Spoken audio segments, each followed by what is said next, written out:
ಈ ಬಾರಿ ಬಜೆಟ್ನಲ್ಲಿ ಸಿಎಂ ಸಿದ್ದರಾಮಯ್ಯ ಅವರು ಕರ್ನಾಟಕ ರಾಜ್ಯದಲ್ಲಿ 250 ಅಡಿ ಎತ್ತರದ ಅಂಬೇಡ್ಕರ್ ಪ್ರತಿಮೆ ನಿರ್ಮಾಣಕ್ಕೆ ಅನುಮತಿ ನೀಡಬೇಕು.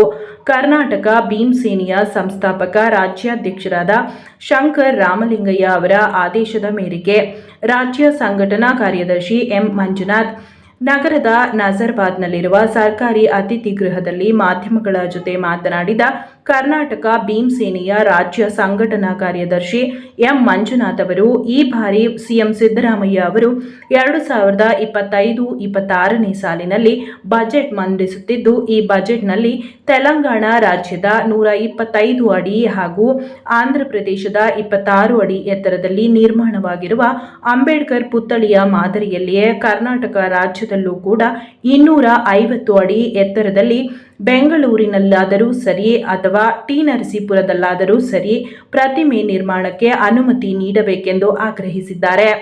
ಸಿಎಂ ಸಿದ್ದರಾಮಯ್ಯ ಅವರ ಕಾಂಗ್ರೆಸ್ ಸರ್ಕಾರ ಅಧಿಕಾರಕ್ಕೆ ಬರುವುದಕ್ಕೆ ರಾಜ್ಯದ ಎಲ್ಲ ಹಿಂದುಳಿದ ಸಮುದಾಯದ ಮಹತ್ವದ ಪಾತ್ರವಿದೆ.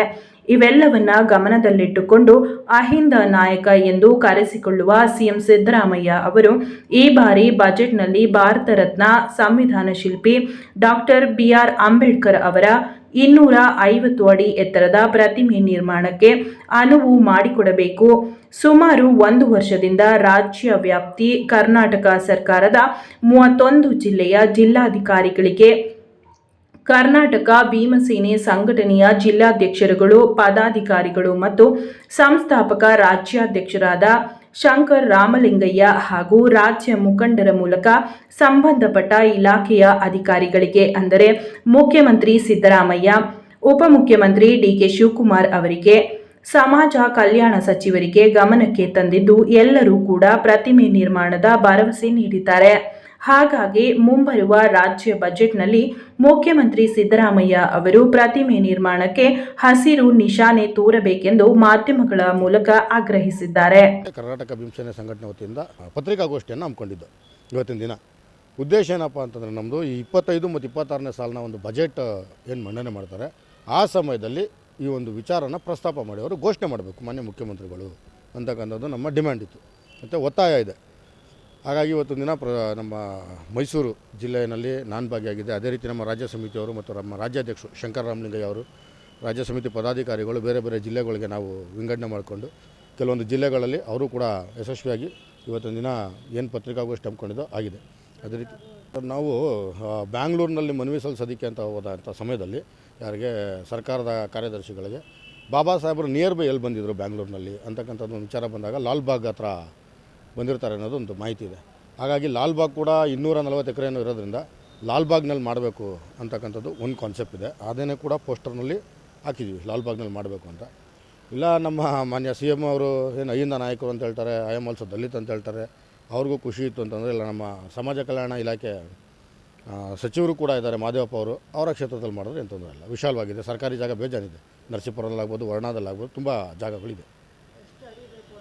250 ಅಡಿ ಹಾಕಿದ್ದೀವಿ ನಾವು ಅಪ್ರಾಕ್ಸಿಮೇಟ್. ಎಷ್ಟು ಅವರೇಜ್ ಆಗುತ್ತೆ ಮಾಡ್ಬೋದು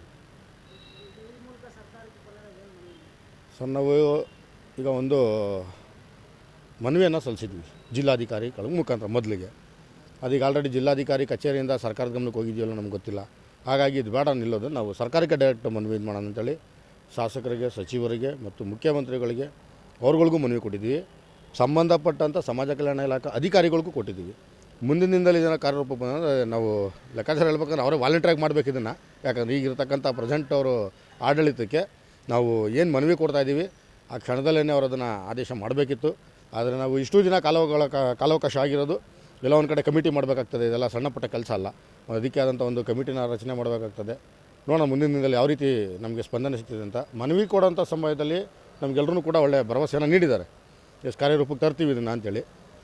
ಆದಷ್ಟು ಬೇಗ ಈಗ ಒಂದು ಕೆಲಸ ಆದರೆ ಸಂತೋಷನೇ